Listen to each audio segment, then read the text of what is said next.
Good morning, নমস্কার বন্ধুরা। আমি অন্বেষা। এটা আমার চ্যানেল অন্বেষা ব্লগ। তো তোমরা সবাই প্রথমে সাবস্ক্রাইব করে নিও। আজকে আমি তোমাদের কালীঘাট যাত্রার কথা বলবো।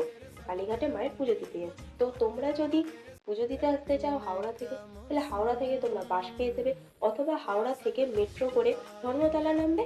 ধর্মতলা থেকে তোমরা কালীঘাটের মেট্রোর জন্য মেট্রো চাপবে, অথবা তোমরা শিয়ালদা থেকে যদি আসতে চাও মেট্রোর পথেও সেই ধর্মতলা, অথবা বাসে করে।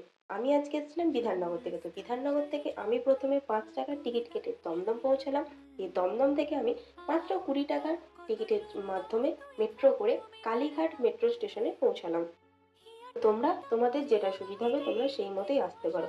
তোমার মন্দির ওপেনিং ক্লোজিং এর টাইম রয়েছে। মন্দির হচ্ছে সকালবেলা 6টার সময় খুলে যায়, দিয়ে আবার দুপুর 1টায় দরজা বন্ধ হয়ে যায়। কিন্তু সেই দরজার ভিতরে যারা প্রবেশ করে যায় তাদেরকে 2টো 2:30-এর মধ্যে পুজো দিয়ে কমপ্লিট করে দেওয়া হয়। কিন্তু মন্দির আবার বিকেলবেলা ওপেনিং হয়, যেটা সন্ধ্যে 8টা 9টা অব্দি খোলা থাকতে পারে। এবার আমরা মেট্রো থেকে নেমে আমরা কালীঘাট মেট্রো স্টেশন থেকে নামলাম। নেমে আমরা সেখানে যেটা নতুন উদ্বোধন হয়েছে যে স্কাই ওয়াক, আমরা সেই স্কাই ওয়াকের দিকে এবার যাত্রা শুরু করলাম। আমরা স্কাই ওয়াক থেকে নেমে সোজা মায়ের মন্দিরের দিকে রওনা হলাম। তো মায়ের মন্দিরে যাওয়ার পথে তোমরা অনেক দোকান দেখতে পাবে। সেখান থেকে তোমাদের মাকে পুজো দেওয়ার জন্য ডালা কিনে নিতে হবে। 51 টাকা থেকে ডালা শুরু করে অনেক টাকা অব্দি আছে। আমরা আজকে নিয়েছিলাম 101 টাকার ডালাটা।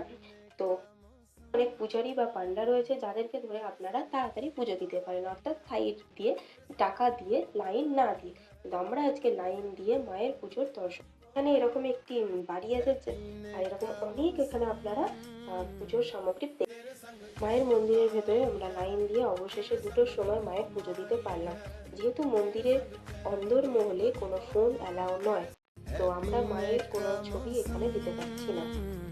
তো সবাই ভালো থাকবেন।